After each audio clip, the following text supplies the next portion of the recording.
that kind introduction. It's great to see everyone. Before I talk about the Corporation Commission, Ralph asked me if I'd pinch hit this evening. After I said I would, I was going to attend. He said, "Well, will you pinch hit for me and explain the Corporation Commission?" I said, "I'll do that certainly." But I want to thank all of you for all the hard work you did for us in the last election in 2020. We came up a little bit short. We did get one Democrat elected to the commission. But we'll talk about this a little later, why it's so important. There are 2 spots open this time at the commission. Commissioner Kennedy is running again for re-election, and then you've got Maren Mahoney here tonight, who's a candidate running for the commission. And so it's so important that we get Commissioner Kennedy re-elected and get Maren elected to the commission so we can have the majority. And I think Maren will be able to talk in more detail why it's so important and what's gone on and what hasn't happened because we don't have the majority. But for any of your new people that are involved in the club, you know, the commission is called the Public Utilities Commission in other states, or the Public Service Commission. And what I tell people is, if you're concerned about how much you pay for your electricity or your water or your natural gas, or you care about fighting the climate crisis, this is the race to get involved in and to pay attention to. And so it's great to be here. I don't know if Commissioner Kennedy is here. She had a conflict and she said she would try to jump in. So I don't know, Maren is, do you know if she's going to be able to attend or not? Maren is here to talk about her candidacy. Her whole public service career has been involved in protecting the environment and sustainability. I've known Maren for a long time. I knew pretty much about her, but I asked her to send me her resume, and it's very impressive. I mean, she went to law school in New York. She's a lawyer. She worked for Commissioner Chris Mays. Chris and I wrote the current renewable energy standard, the REST rules, in 2006. Maren worked for her for a number of years in the ASU School of Sustainability. She was actually a graduation speaker at ASU School of Sustainability, and she'll talk, I hope, about all her background in working to protect the environment and sustainability. So I would just say, you know, without any further ado, I would introduce her, since she's the candidate and we've got to get her elected. So thank you very much. Thank you, Bill. Well, it's an honor to be introduced by you. So I really appreciate that really warm introduction. It's very nice to be here. Thank you all so much for having me to speak. I am a candidate for the Arizona Corporation Commission. I am running alongside of Commissioner Sandra Kennedy. She is, I work for Commissioner Kennedy as her policy advisor. I've been there at the commission under Sandra Kennedy for about a little over 1.5 years at this point. So it's been a really great immersive experience into the commissions and how it works. And as Bill mentioned, I have, there's Commissioner Kennedy right now, actually. Let me just get it 1 second.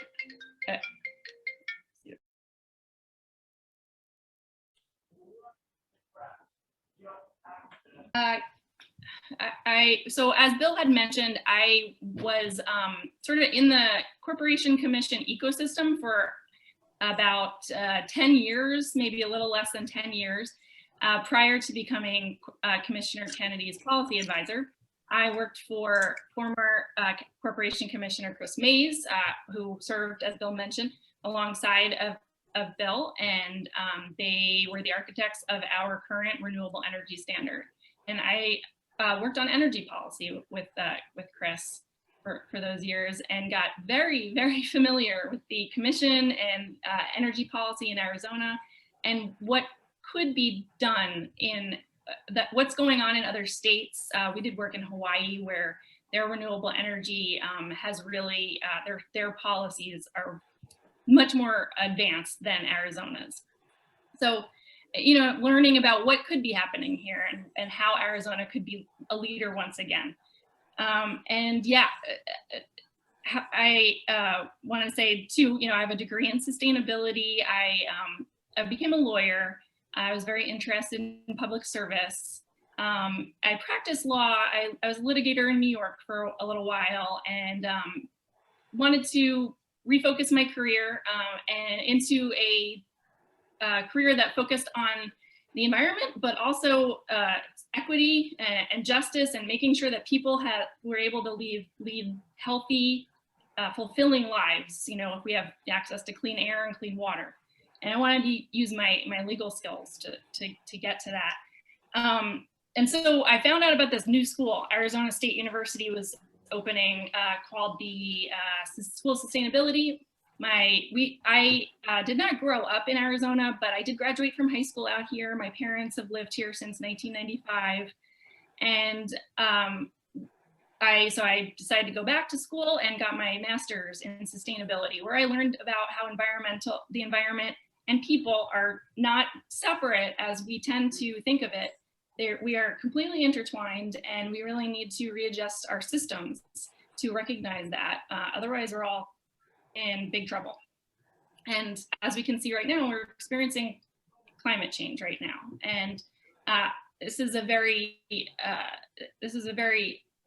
kind of difficult time, but it's also a very exciting time. I'm really excited to get to work on energy policy in Arizona. It's kind of an amazing opportunity because energy, water, they touch on every aspect of our lives. And the importance here is that we make sure that people are really at the forefront, and the environment, people are at the forefront of the considerations, not corporations and their revenue requirements, and that it's not about the profit. And for too long, it has been the corporations' profits have been put at the forefront, and they continue to be often prioritized over people and the environment. I see this as an opportunity, this new open seat. That it's not an open seat. Commissioner Olson is up for re-election, but that is an opportunity for me to be able to put a lot of my life's work into greater action and impact. So that's why when Commissioner Kennedy asked me to run, I said, you know what, this is a super exciting chance. And I can't really pass that up. I'm a mom of two, and I'm an attorney, as Bill said. So that's my background. That gives a pretty good sense of my background. And I'm very happy to talk about what's happening at the commission if there are questions. As Bill said, it's imperative that we get a Democratic majority here. Nobody is fighting as hard. I mean, no one is fighting as hard in any way close to how Commissioner Kennedy has been fighting for the people of Arizona. And I've been honored to be able to see that up close. And I've learned a lot from her. She has made sure that APS has had to disclose their political contributions. That's huge, and that really has changed the system. Now, what's happening right now is we have a draft energy rules, and this was a policy that was put together last summer. Essentially, it was worked on over the course of about 4 years, right?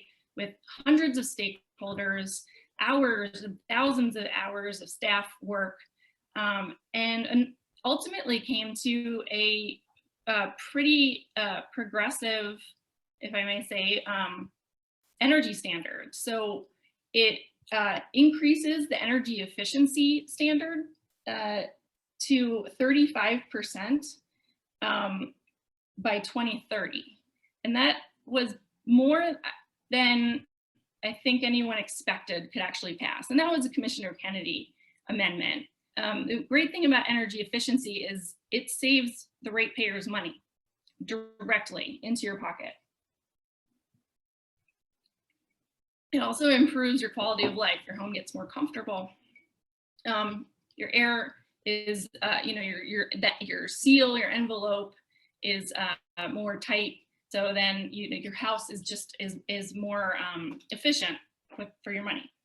Then there's also a carbon reduction emission standard. And I don't know about you, but I was actually shocked to see that we could come to an agreement over carbon emissions here in Arizona, and an agreement that we need to reduce them. And as the rule stands, it's 100% reduction by 2050, but the interim standards are just as, if not more important than that final number. So by 2040, the regulated utilities are required to reduce their emissions by 75%. And by 2032, they are required to reduce their emissions by 50%. So that's 50% reduction within the next, what year are we in? 11 years. So Commissioner Kennedy had proposed a much more aggressive standard, but given that at the time she was the sole Democrat on the commission, she fought hard to get as many concessions from their side as possible, and it's very impressive as to how we landed on the numbers that we did. There's a number of other things in that policy that will change how the utilities procure their resources and save money for the ratepayers. So it is a rate issue. It's a rate making issue. It's a money issue. It's an environmental issue. It's a health issue. And so where are we right now? Well, we're completely stalled, unfortunately. We just recently had so what they do is there's an administrative law judge that will put out their recommendation, basically, like this is what the order should say. And then the commissioners will meet, they'll provide some amendments if there's provisions that they want to change. And then eventually, a final vote will result in the final rule, and then it has to be implemented. However, where we are right now is I'm not sure we're going to see it on a open meeting agenda anytime soon. The Republicans have found a few different ways to stall the progression of the energy rule. And this happened after Governor Ducey weighed in on the fact that he did not think that the commission should be making energy policy, which is, to be kind, a very naive, I suppose, way of not a sophisticated understanding of what energy policy and what rate making and what the Corporation Commission does. So, and unfortunately there are commissioners that agree with him, and they're doing everything they can to stop the progress that we can make. So that's why it's critical right now in the next election cycle to get 3 Democrats to re-elect Commissioner Kennedy. And then I have never run for any political position, so it's a little weird to me to be plugging myself, but vote for me, Maren Mahoney, for Corporation Commission. And then we can have Commissioner Kennedy as our chairperson, and she can advance an agenda that I would never have expected in Arizona. So that's why we need to vote, certainly for Commissioner Kennedy and also for me, Maren Mahoney. So thank you. I can go on for hours on energy and water policy, so you have to stop me. And did Sandra Kennedy get here or not?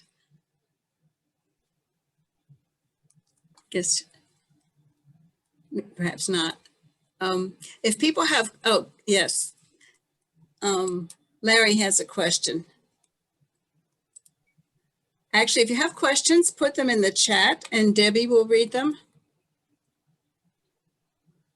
That was thank you. That was applause. Applause. Oh, okay. definitely. So,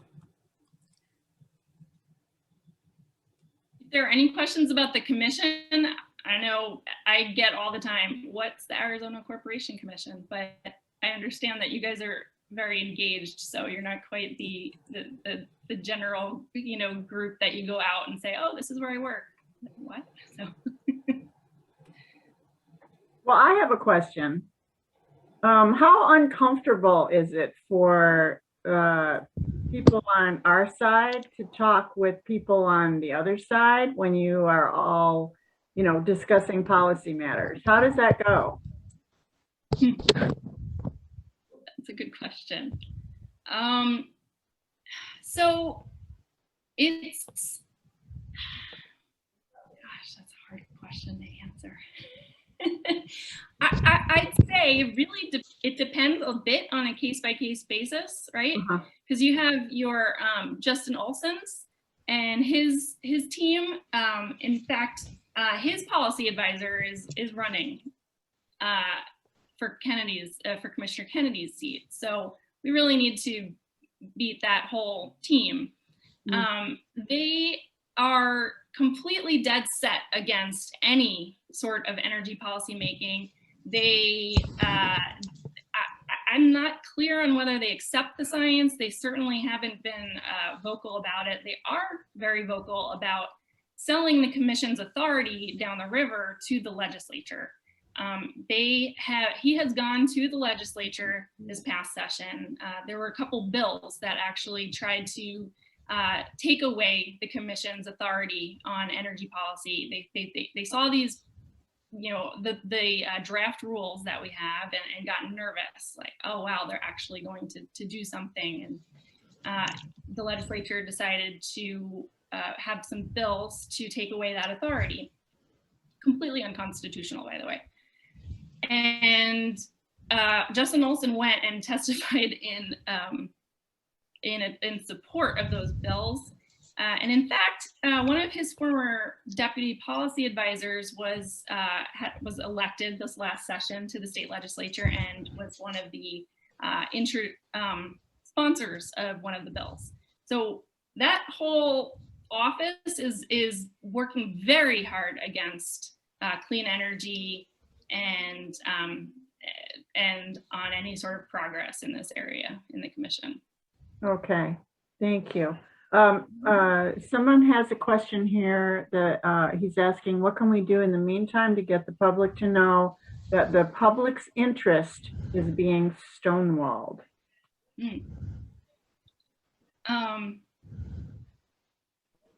Like, would you suggest, writing letters and who to, and, what can we do to get the attention? Letters to the editor, media. I think media attention on this could really help.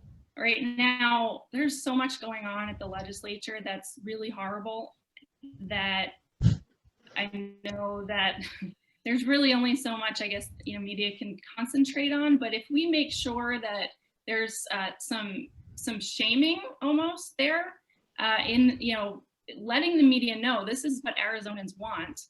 Why is the commission not acting on this? I think that could help. Okay. Thank you.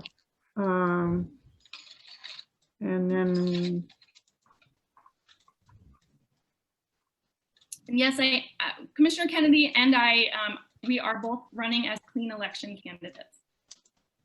It's really important that we make sure that we do not get any money from any of the utilities that we regulate, or any of the entities really, because there's much too much of a revolving door. There has been for years between the commission and utilities, and that the general ecosystem, as I said, there are people in high positions at utilities that come straight from the commission, and it's very important that that relationship is not one that is cozy, that money is not donated to the candidates And so that there's no even, sense or any sort of sense of influence in any manner. So absolutely clean elections candidates all the way. Oh, awesome. That was next question.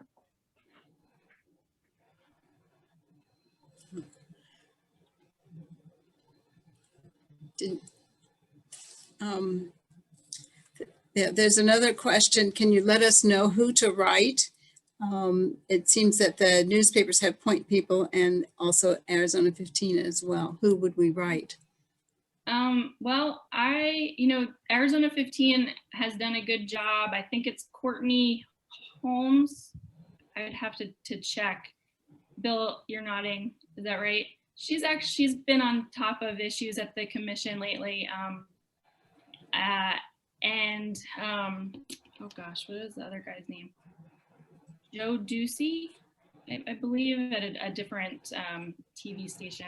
I apologize, I cannot remember where he is. Can I jump in for a second? Please, Bill.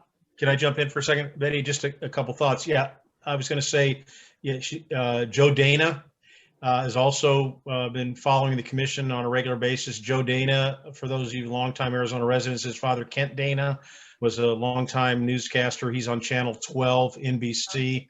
So Joe Dana is his son and does a great job covering the commission.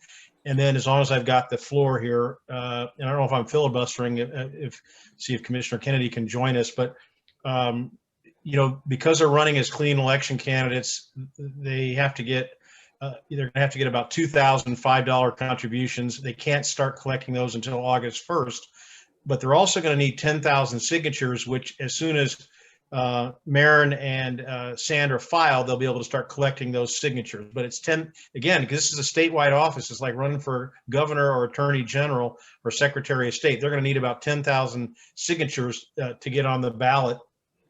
And then just lastly, as Maren noted, Commissioner Olson's policy advisor is running. Commissioner O'Connor, who won, in the last election, beat me, and in the last election, he said he doesn't believe in climate change and that solar is a fantasy. So, I can be a little more brutally honest than Maren. She's a little more tactful than I am, but I'd like to, just make sure everyone knows that. I mean, they're out to not have any clean energy rules in Arizona and have done everything they can to stop them from happening, basically taking direction from Governor Ducey. So anyway, I wanted to just add that and lastly, they can collect, at least last time out, it may increase $5 or $10, but they can also collect $170 per person in seed money as soon as they file. Seed money is just what it sounds like. You have to have money to print petitions and literature and et cetera when you first start. That's why it's called seed money. And so they can collect $170 per person up to about $28,000 to get their campaign kicked off. So just wanted to add those things while Maren answers any other questions.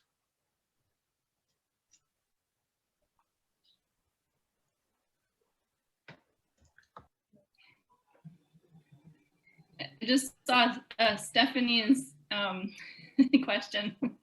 I asked the same thing. I'm like, well, I don't understand what is going through their heads that they're so in opposition to clean energy. It's right. Okay, and then to get to another question that Bobby asked, what are your recommendations on water? Clean energy, solar and wind have virtually no water use. So when we go from natural gas plants, which use a significant amount of water, and instead go towards solar and wind, we're also saving a ton of water. So it may only make sense in the desert, in my opinion, and for multiple natural resource reasons. So yes, I think maybe they are in a cult. I don't really know how else to explain it. They flunked science. Yeah, I mean, I think there's a real misunderstanding, but that only goes so far, right?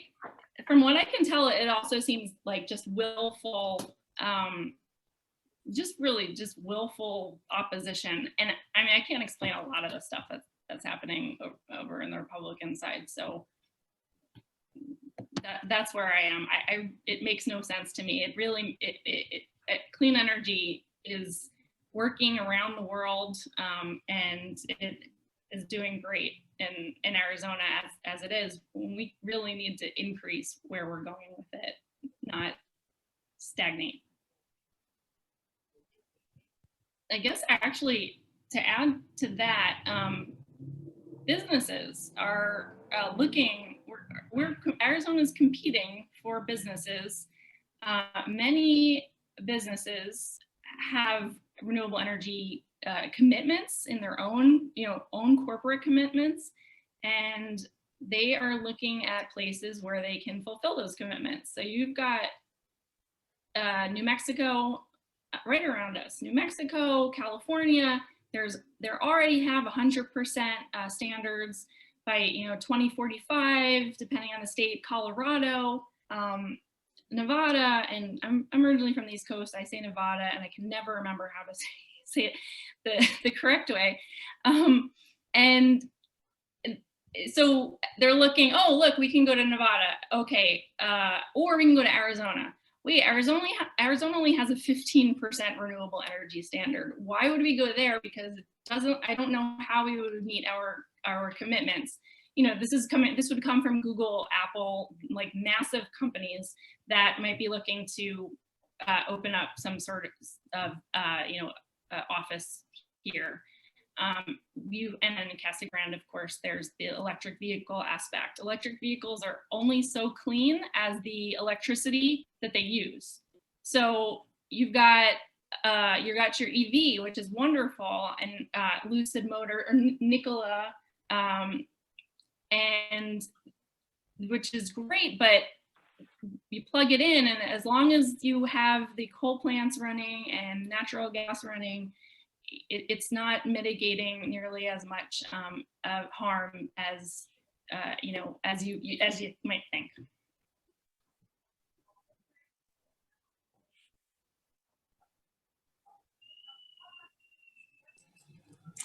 And actually, if anyone has any questions, I can also, the commission recently just passed some very important disconnection rules, which is also pretty important. So we're also now in the stage where it has to progress. They haven't been formally passed, but last week, I think the commission voted to make sure that the regulated utilities could not disconnect ratepayers for non-payment in the summertime, so between June 1st and October 15th, or they also get to choose when it's 95 degrees and above, which is a big change from the way that the utilities had been doing it. That's my daughter. Screaming.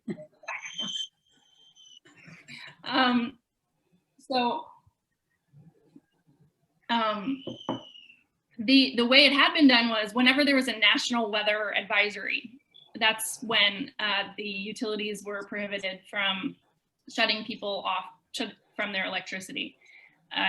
And those don't happen super often. We learned that we had the National Weather Service come in and give us a lot of information and data. And I met with researchers on human health and heat impact several times.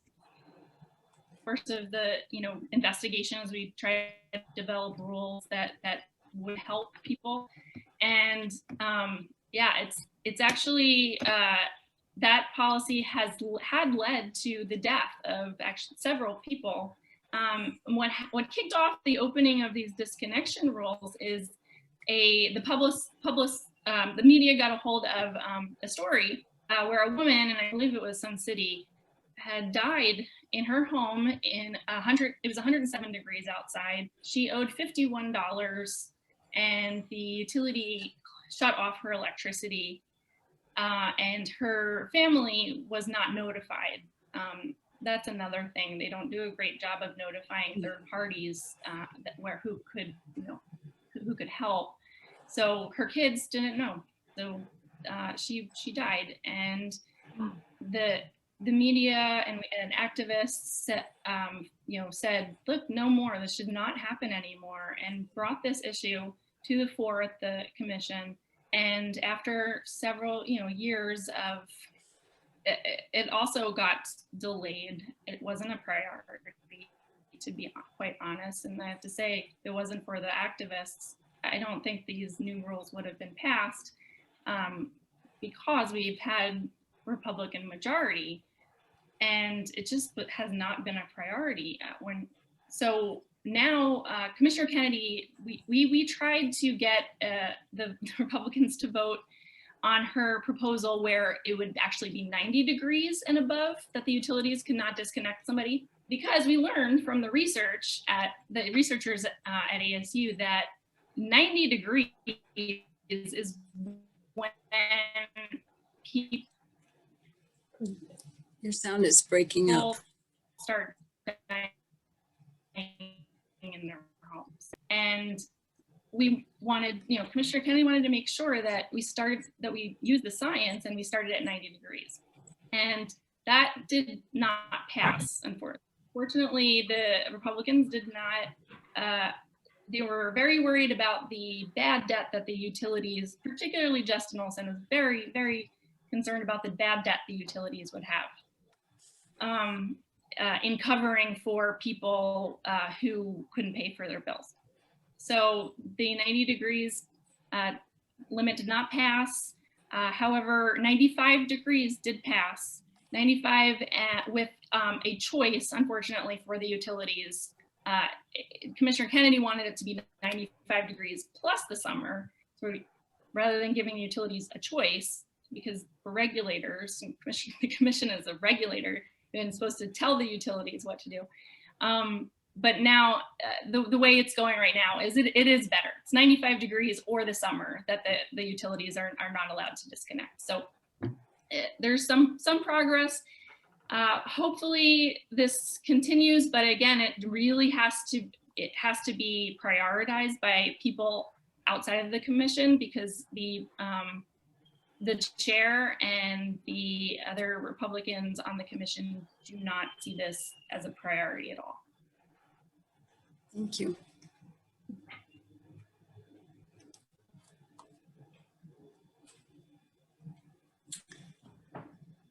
Do we have any other questions? Well, there is one more question. John is saying, I get a mixed message as I drive the back roads here in Casa Grande and see agricultural fields covered in SRP and APS solar panels. Doesn't Next Day Ducey not get it? So what is that all about? Well, it's my understanding that he received a significant donation from APS for his election, for his campaign for governor. So I would assume that might be part of it. But I guess my question is why would they try to shut all this renewable energy down? APS, actually, I know 3 people that get $30 credit so APS can put their solar panels, their system on their house. One of them is a 10 kW unit. So, and I know the house, the size of the house, there's probably 70, 80 bucks starting now, more power made than it uses. Plus they don't have an offset. It's not like I purchased my system, we didn't lease it. But they'll pay somebody $30 to rent their roof. So, how can the governing legislature, I guess, be against this, or APS or SRP? It just boggles my mind. I know exactly that program that you're talking about. I think that was put in place because there was a lot of concern about, this was APS's response to the criticism that it was, that solar was not being placed in, or it was not being accessed by limited income, moderate income households. So they came along and they said, you know, we think $30 makes sense to rent the roof.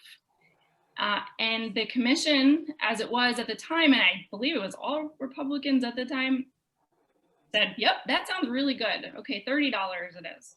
So I remember when that happened, and I remember thinking, where did you get $30 from?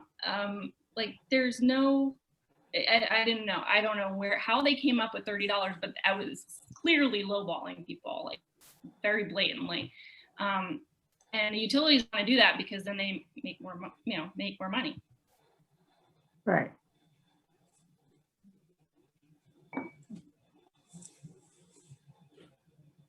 Betty, could I add something to that? Maren is exactly right. You know, the dirty little secret of rate making for utilities is if they build stuff, they then get to come to the commission and ask for rate increases, whether it's a natural gas plant, whether it's a transformer, whether it's a substation in your neighborhood, or the wires to your house or business.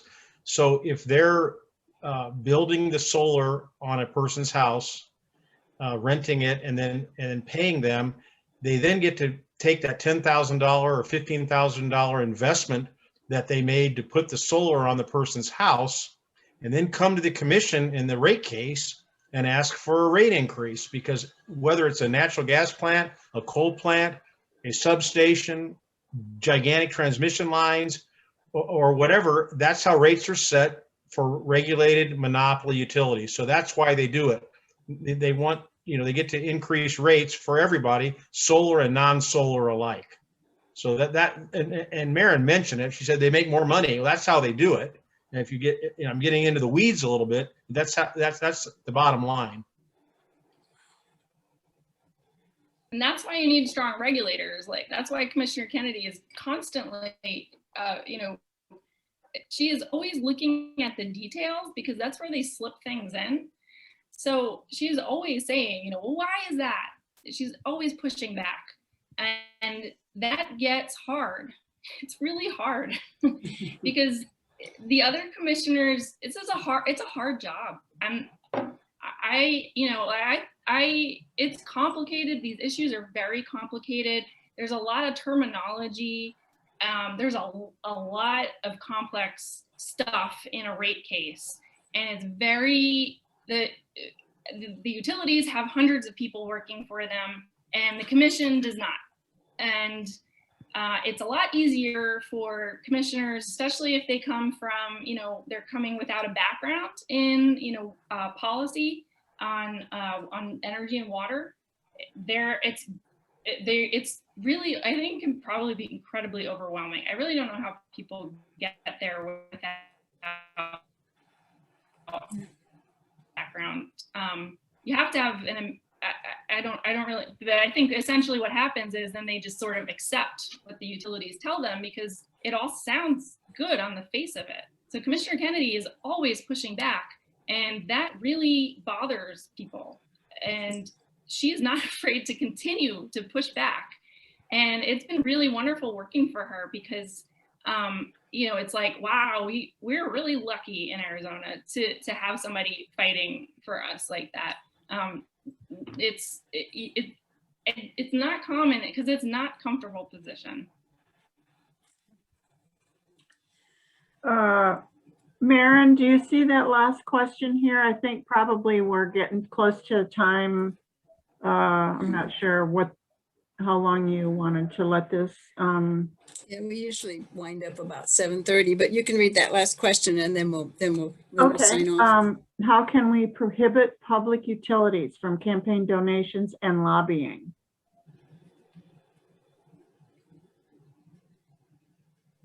That's a great question. That I'm also an APS customer, and part of it, that can be done in several ways at the commission through commission orders, but you have to have the commissioners there who believe that shouldn't happen.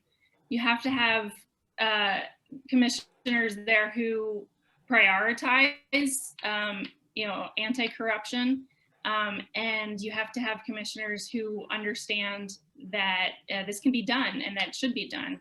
So I'm going to, again, plug the election and re-election of Commissioner Kennedy and the election of myself, Maren Mahoney, so that we can make sure that, and this can be done in a rate case, you can order the utilities to not use money on ratepayer money on lobbying and campaign donations.